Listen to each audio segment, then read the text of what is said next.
Hey, Ando again from SenseiAndo.com. Have you seen part 1 of the Nick Drosos knife defense lesson here on this channel? If you haven't, I'm going to put that link below. Right now, we're going to move on.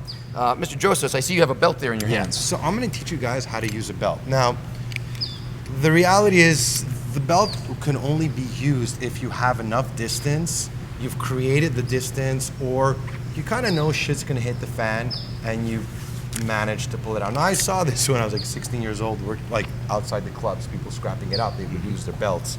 And a lot of times people would do this, you can use the belt this way, or just grab it here and kind of swing. Now, the way I like to hold it is this way over here. So you put your hand in here, you wrap it around 2 times, have it here.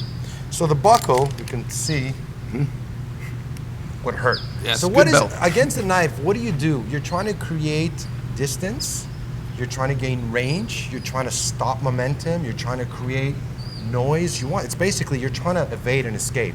I want to engage the knife as a last resort. So if I'm here and you do this, I'm like you could tell right now, you see this, you're like thinking, shit, all right, this guy either knows something, he knows what he's doing. Right. It's already a challenge for you to try to come in. And the reality is if I like go whack, that shit's gonna hurt. And I would probably aim for the hands, aim for the face. I'd still use my legs, and I could still palm strike. Now, let's say you got the belt. So let's say it came here, boom, and he got it.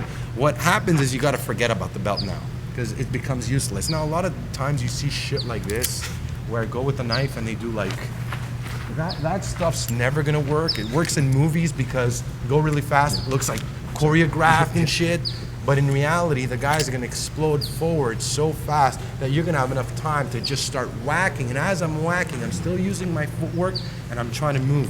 I want you to try it and see. Try to hit you with the belt? Yeah. Fantastic. This got better. What am I doing? Okay, that's it. So I want to see. You like to hold it here. That's it. What did you wrap around the wrist twice? So here's the thing.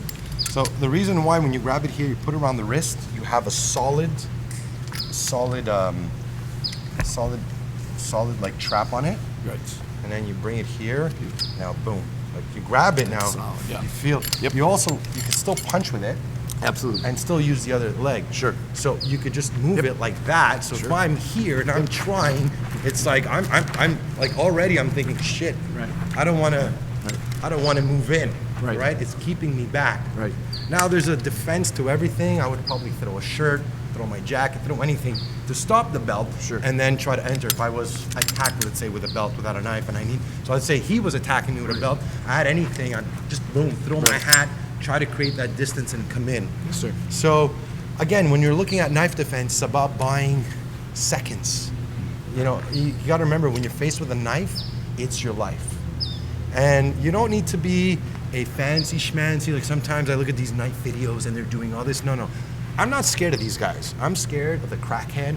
I'm scared of the fucking kid who has nothing to lose, or the guy, some of these guys I met in clubs who didn't give a shit about how they're gonna stab you. It wasn't about looking pretty. These guys will just come behind you and shank you so fast. Right. So, again, the key is awareness. Talked about it in the other video. Yep. But always think, pick up a weapon and use it. Yes, sir. Yeah. So that makes your brain the first good weapon, and your brain's gonna tell you to pick up something, get it between you, keep that distance, and pick your moments to fight back. Don't wait for them to choose the moments. And it's good to find out that hopefully the Filipino masters of Kali and Arnis are not out mugging people. Hopefully not. So just the crackheads. Again, thank you to Mr. Nick Drosos for being here and dropping some truth bombs on us. I'm going to put those links below. Please go check out his channels. He's doing great work over there. And then next time, let's keep building bridges and keep fighting for a happy life.